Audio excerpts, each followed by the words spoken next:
Konnichiwa, hajimashite, kunioji desu. And apparently I started a little bit late here because apparently I was doing a little bit something to adjust on my screens here.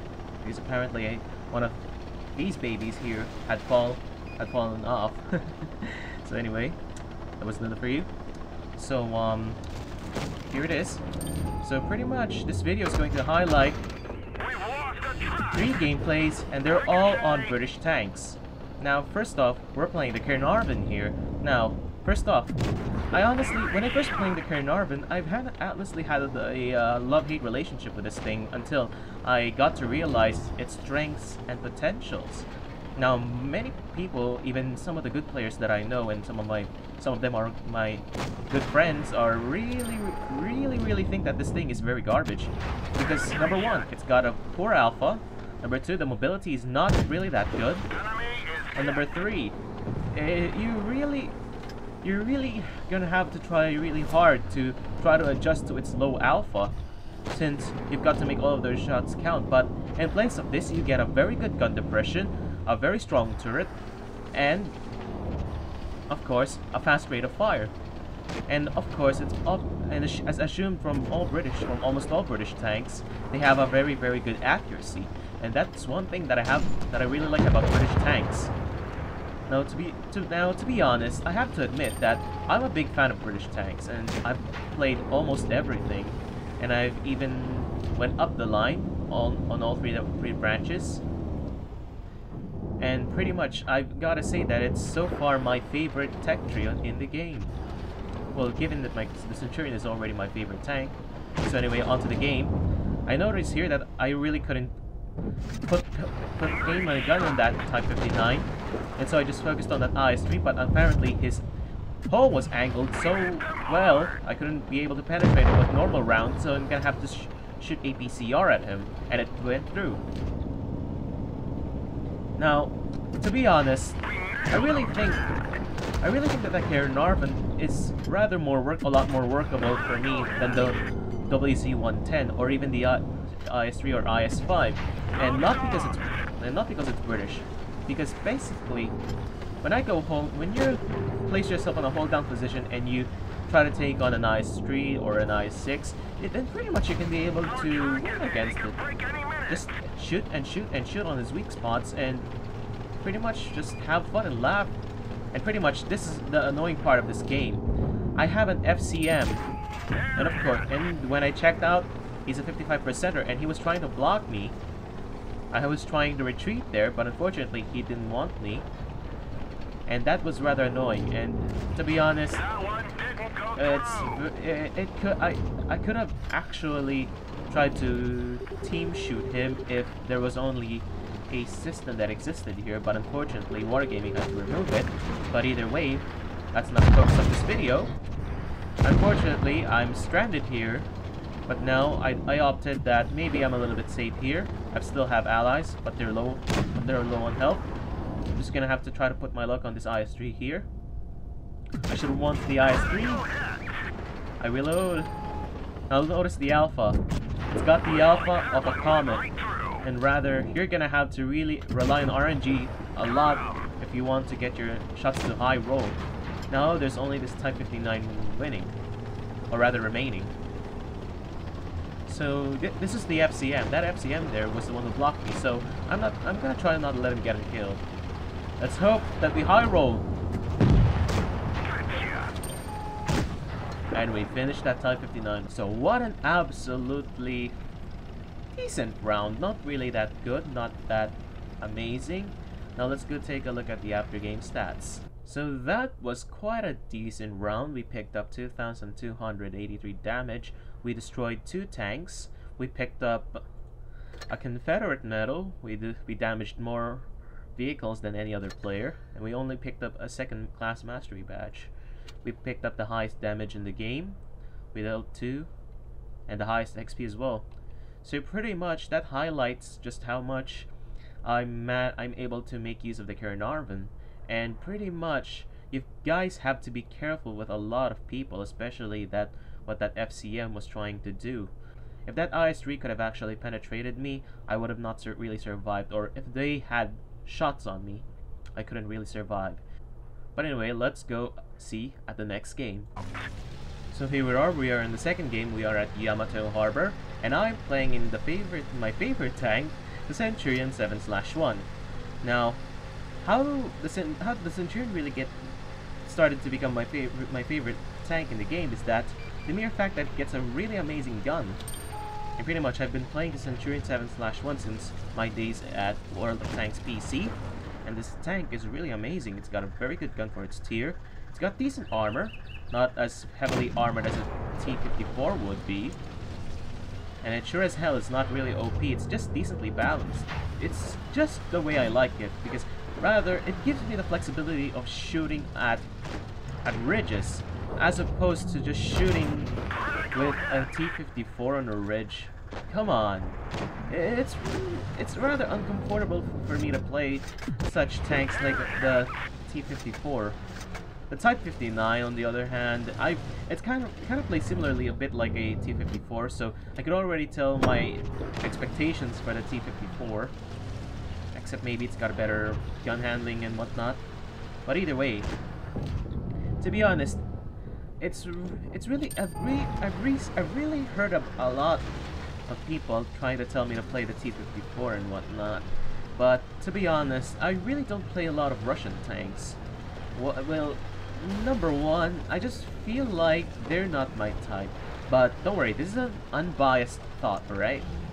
It just feels rather uncomfortable to play. It's very easy to play. It doesn't really offer that much for me.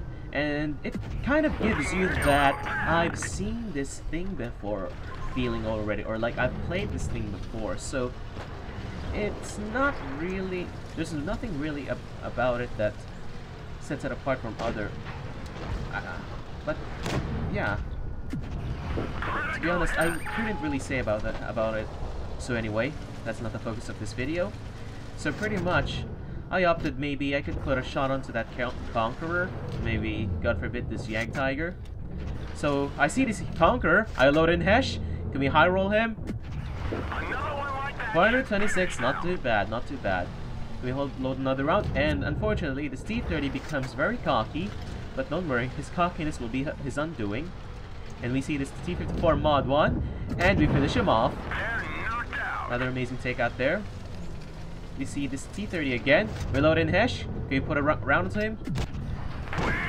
And we did with 550 damage. Now, being Heshed is absolutely the most unpleasant experience.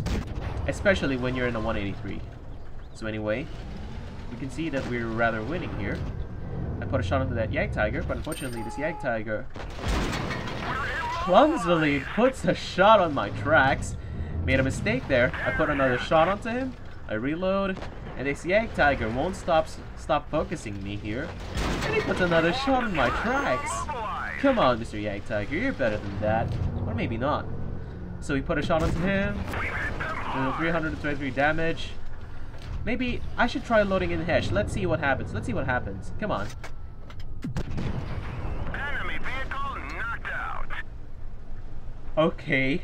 That was unexpected that I actually managed to ammo rack the Jag Tiger, but either way, when you shoot a Jag Tiger on the sides, it's pretty much... It either gives you a chance of scoring an ammo rack. So that was an absolutely amazing round there. We positioned ourselves on the center quite nicely there. We only took one shot, but that wasn't really much of an effect for us. We put shots on the sides of the Conqueror and the Jag Tiger, which gave us a lot of damage as well. And that E50 over there, pretty much he really forgot that we were in position over on that area there, right below us. So anyway, let us go take a look at the after game stats. So that was quite an impressive round. We dealt 3,697 damage. We destroyed 2 tanks, and pretty much we made 18,000 credits. Let's go see. And we had the highest damage and the highest XP. So pretty much one thing to note when you guys are playing hold down tanks is that as much as possible try to use the flexibility and try to make use of the gun, especially if you have a high rate of fire.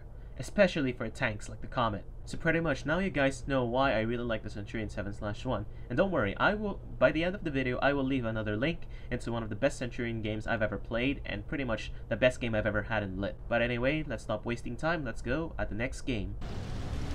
So we are here at Port Bay, and I'm in a platoon with Crazy Kraken King, one of my clan mates at Eric's clan, or as you guys know as E_18989. Really good friend. Shout out to you, man. Miss you, man. It's good to see you again. So anyway, I am playing in the Comet, and rather this thing is absolutely my favorite tier 7 tank. And pretty much it's my third favorite tank behind the Edelweiss. And pretty much this is the position that I want to go to, because I'm going to see people over there, but I should be able to spot people right now, but unfortunately it seems like I'm not. So I decided to just maybe go onto the town there. Let's see what we can do. And hopefully we can be able to score some kills here. So anyway, I find my way onto the center. And pretty much I noticed that there's a lot that most of the enemy team is on the center there. There's a lot of concentration on them there. And I see that there's an AMX M4, but I opted to go for the Jag Panther. Put a shot onto him. Reload again, put a shot onto him, and no one's even suspecting us that we're behind him. Put a shot onto him, and now we shift our focus on the AMX now that the Jag Panther is gone.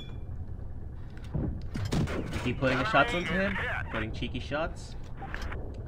Now, look at the rate of fire on the Comet. It's really fast. It's as fast as quite as fast as a Comet, but slightly improved. And rather, it's a really fun tank, especially when you have something that shoots really fast. Even despite the low alpha, I can really play this thing. It's a really amazing tank, guys. Especially if you know how to play it. It's a really rewarding tank. So anyway, I noticed that there's only 3 of us left, and there's a lot of full health HP tanks on the enemy. I should go for this Vindicator, and hopefully I'm able to try to finish him off. We'll put another shot onto him. Come on. And unfortunately he retreats. And I see this Comet. And he's a one-shot. So our friend over there, the Tiger. But unfortunately I lagged out here. Sorry about that. This Predator, unfortunately, was able to put a shot onto us. Thank you, Mr. Lag. And pretty much they're all hunked up in one spot there. How could the enemy team win from this point? Maybe pushing onto my friend on the Tiger 1 there, and then finishing me off. Pretty much that's the most simple tactic that I can give, but unfortunately, they're just staying in one spot there, they're just concentrating on one spot there. They're all concentrated on that corner. They're not even pushing. So I'm gonna have to rescue him. Come on. I'm gonna have to rescue him. Unfortunately, this Hellcat, I missed my shots on this Hellcat, and they're having a hard time trying to finishing him off. This Hellcat doesn't even notice that I'm behind him. I shoot HE on his sides. Put another shot. Before he retreats, can put another shot. Yes, we can.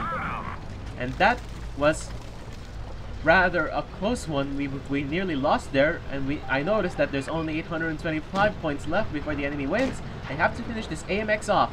Come on. Come on, can we finish him off? And thank God for our platoon mate. He finishes off the AMX. So that was an absolutely crazy of a round there. And pretty much we claimed all of the kills there, and our teammates didn't have. So pretty much that was a nice carry there, Crazy Kraken King. It was nice really platooning with you. And now let's go take a look at the after game stats. So I really couldn't see where the last replay was, but here was the record of it. We dealt 3,402 damage, we destroyed 3 tanks, and we picked up a high caliber, a Confederate medal, and we picked up a crucial contribution and a Brothers in Arms as well. And as well as picking up 3,402 damage, so like as I've mentioned, and we had the highest XP in the game. And pretty much, look at that. Look at how the team poorly performed. And I guess pretty much Kraken King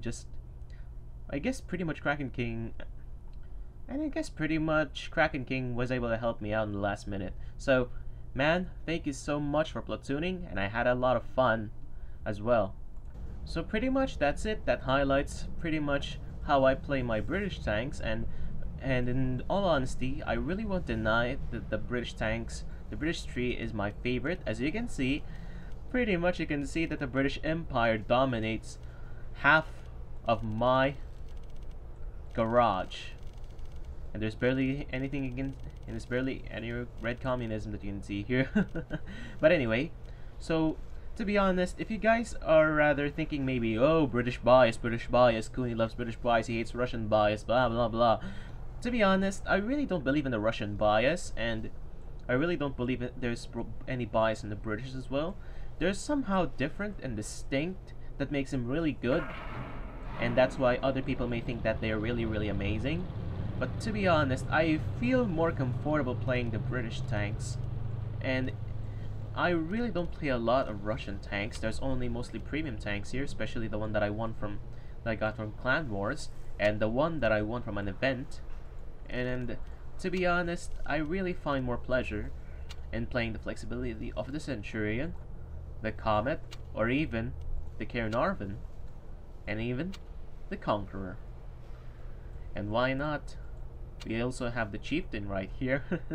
So anyway, I hope you guys enjoyed this video. Please don't forget to leave a like and subscribe, and let me know in the comments down below about what you think of the British tech tree. What is your favorite British tank overall? Or what is your favorite nation in World of Tanks Blitz overall? And as always guys, thank you so much for watching. You've all been awesome, and hopefully I'll see you in the next video and in the battlefield.